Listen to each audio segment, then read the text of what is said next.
Salve, salve! A farsa do Bolsonaro sobre a questão dos combustíveis. Em instantes nós vamos falar sobre isso. Como que Bolsonaro conseguiu fazer uma redução dos combustíveis, do preço da gasolina, do preço do etanol, né? Falamos também daqui a pouquinho sobre o chororô dos bolsonaristas, né, que estão reclamando porque não estão aparecendo nas grandes emissoras de televisão, de rádio, nas mídias de massa. E também vamos conversar um pouco hoje sobre o orçamento municipal. As câmaras municipais estão se preparando para votar o orçamento das prefeituras municipais. Nós vamos conversar um pouco sobre o orçamento de uma prefeitura, a Prefeitura Municipal de Ponta Grossa. Bem, gente, antes de continuar, queria lembrar mais uma vez que nós precisamos nos unir. Eu peço a sua colaboração, o seu apoio, deixe seu like, comente, compartilhe, ajude a divulgar o nosso canal Jefferson Tramontim, segue a visão, né? E para dar continuidade, né, ao nosso tema de hoje, eu queria já falar para vocês, né? Eu tenho escutado, inclusive, um radialista parlamentar fazendo um chororô, né? Dizendo que os bolsonaristas estão desaparecidos da Rede Globo, da SBT, da TV, de modo geral, né? Aliás, né, vamos falar sério. Pelo amor de Deus, né, está na hora de realmente esquecer esses bolsonaristas, né, que ficam defendendo a ditadura militar, defendendo a intervenção militar, são verdadeiros fascistas insanos que não sabem o que estão defendendo. E ainda tem gente reclamando por que a televisão não mostra, né, os movimentos. Que movimento, gente? Vamos para casa, vamos trabalhar, por favor, vamos fazer alguma coisa que decente nessa vida, né? Querem ficar na história, seja, né, da dignidade, da civilização, da cidadania, da democracia. Isso sim é uma pauta que vai te deixar na história, né? E é um absurdo ter gente, parlamentar, deputado, que reclama, que entra nesse chororô, porque que as grandes mídias, né, as grandes televisões, as rádios, jornais não divulgaram os eventos, os acontecimentos dessa gente no final de semana. Ainda bem que a grande mídia não está repercutindo. Nós esperamos, né? E eu faço aqui, olha, por favor, você que tem um Instagram, que tem o Facebook, não vamos dar repercussão a esses atos fascistas, né? Que querem a volta da ditadura, que querem intervenção militar. Vamos aceitar o resultado, gente. O Lula já vai ser diplomado já no dia 12, dia 1º vai tomar posse, já está com uma equipe de transição trabalhando em alto nível, né?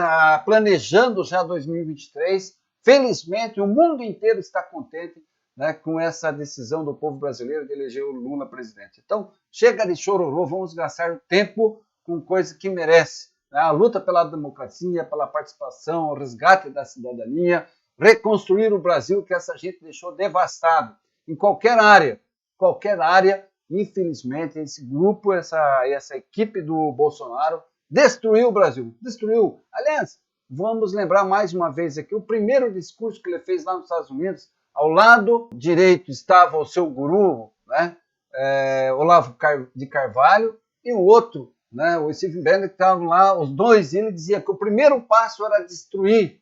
Falou, olha, eu em breve posso até relembrar esse discurso, né? O primeiro objetivo dele era destruir as políticas públicas, tudo que tinha sido construído, né, pelo PT, pelos governos de esquerda, centro-esquerda. Isso significa dizer acabar com a política pública de saúde, com o SUS, acabar com as políticas públicas da educação, com as políticas públicas de geração de emprego e renda, da habitação, enfim, da cultura. Enfim, o cara, né, tinha esse compromisso, a destruição, e conseguiu. Né? O trabalho será dobrado. Né? Infelizmente, foram 4 anos de muita tragédia e nós estamos ainda colhendo os frutos disso tudo. Né? Vamos dar um basta em tudo isso, não vamos repercutir, não vamos comentar, não vamos fazer compartilhamento, não vamos fazer nenhuma... porque justamente é o que eles querem, divulgação desses atos insanos. É isso que a gente só pode entender. Verdadeiros insanos em praça pública, com gente que não tem o que fazer, defendendo a volta da ditadura, defendendo a intervenção militar, defendendo a intervenção federal. Coisas absurdas. Bom, gente, antes de mais nada, mais uma vez, peço o seu compartilhamento, clique lá, você que não deixou o seu like, deixa o seu like, compartilhe, vamos comentar, fazer a divulgação do nosso canal Jefferson Tramontim, segue a visão.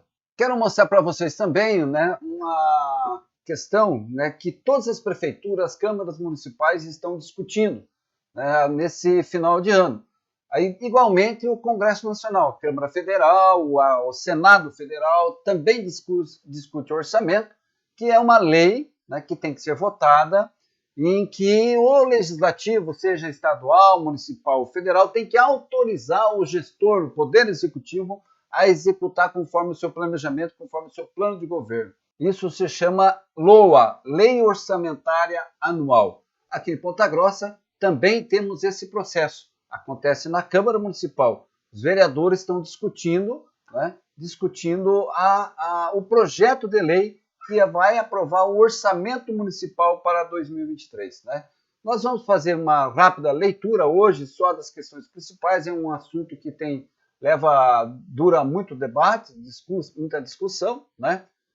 Só para citar o exemplo que nós estamos utilizando aqui do município de Ponta Grossa, no Paraná, o orçamento previsto, a arrecadação prevista para 2023 é de 1 bilhão e 400 milhões de reais, aproximadamente. Né? E a Câmara Municipal tem essa tarefa, essa missão de aprovar ou não, né, a definição desses gastos para a partir do ano que vem. Então, autoriza o prefeito, né? Então, o orçamento ele vem assim, né? Ele vem aqui, ó, deixa eu ampliar um pouquinho para vocês acompanharem. Ele vem assim, destrinchado, vem detalhado, né, por secretaria, por temas, né?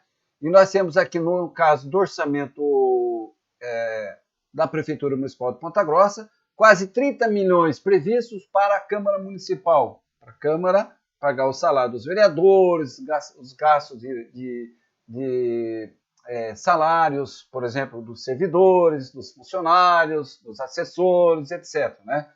Aí nós temos lá quase 142 milhões para a administração, 28 milhões para a segurança pública e assim vai. Eu quero ainda mostrar para vocês de forma mais detalhada. Então, o orçamento ele vem detalhado por secretaria, por área, né, para ser discutido, aprovado ou desaprovado, né, e cada vereador, cada parlamentar tem a possibilidade de fazer emendas, né, tirar recurso de uma área e colocar para outra. Isso é bastante comum. Há uma interação dos vereadores nessa discussão sobre como a prefeitura vai gastar o dinheiro em 2023. Então, como nós já falamos, aqui para o Legislativo, para a Câmara Municipal, tem uma previsão, né, até que se transforme em lei, uma previsão de 30 milhões, aproximadamente, quase 31 milhões, né, que vai para a Câmara Municipal.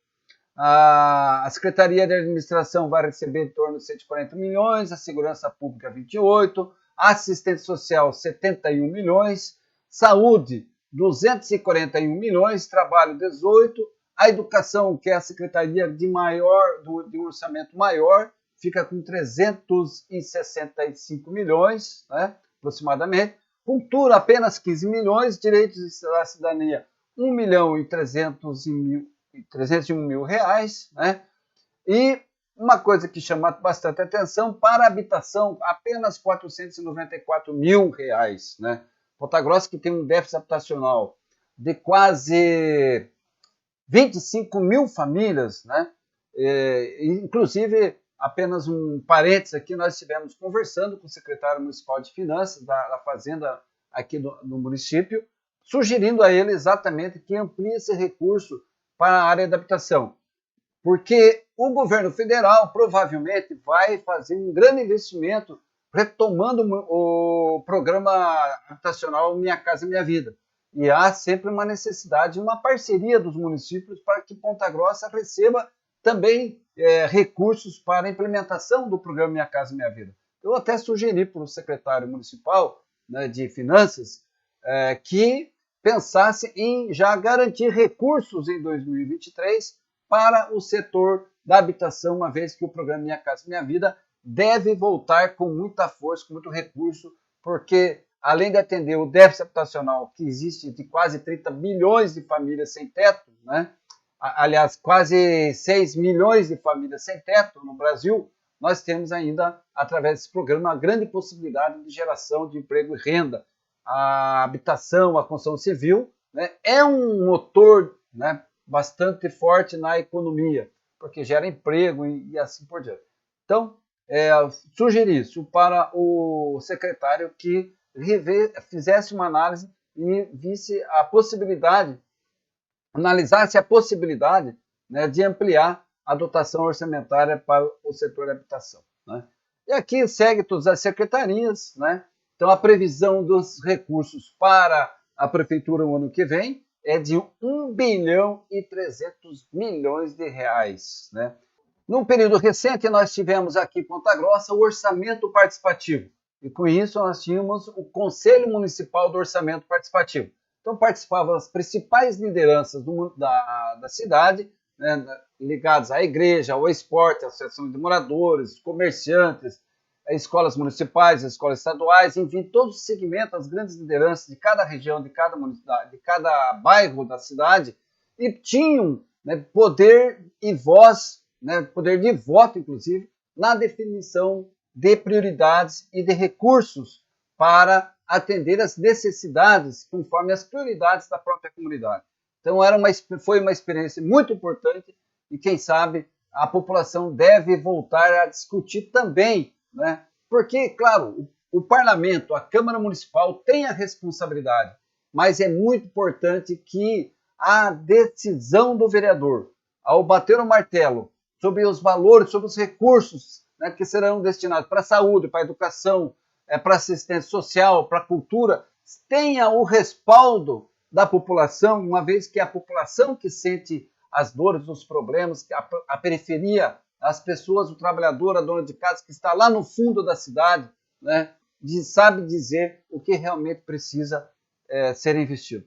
Então, fica aí a dica, né, para que a população se integre, participe mais e, quem sabe, lute para conquistar novamente o orçamento participativo. Bem, antes um pouquinho das eleições, né, uns 30 dias antes, Bolsonaro baixou um decreto reduzindo o preço do combustível. Não sei, na verdade, não foi nem necessário baixar um decreto, mas interviu na política que até então ele trazia dentro da Petrobras e obrigou a Petrobras. Mas o jogo que ele fez foi o seguinte: na verdade, não houve redução nenhuma do custo de combustível, do petróleo, dos custos Na verdade, o que aconteceu é que ele obrigou os governadores a reduzir o ICMS, né? Naturalmente, né, ele descobre um santo para cobrir outro. É isso que aconteceu. Foi uma grande farsa. A população continuou pagando o mesmo custo, só que em vez de pagar no litro da gasolina, no preço do diesel, do etanol, do gás de cozinha, ele tirou do ICMS dos estados, dos governadores. E, obviamente, que os governadores não iam ficar sem os recursos do ICMS.